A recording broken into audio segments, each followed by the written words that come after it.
චන්නට කියනව නේද මොන ආශ්‍රයද ලෑස්ති කරගන්න කියන්නේ. කන්තක සූදානම් කරන්නලු. බෝධිසත්වෝ වෙනුවෙන් කී ලක්ෂයක් අශ්වය මාලිගාවේ ඉන්නද?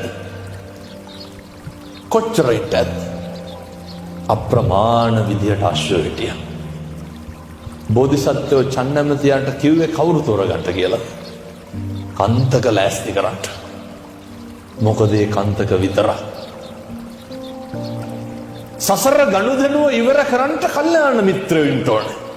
මොකද කල්යාණ මිත්‍රයෝ මත තමයි පින්නතුනේ අපේ පව් කුසල් සිද්ධ වෙන එක අඩුද වැඩිද කියන එක තීරණය වෙන්නේ.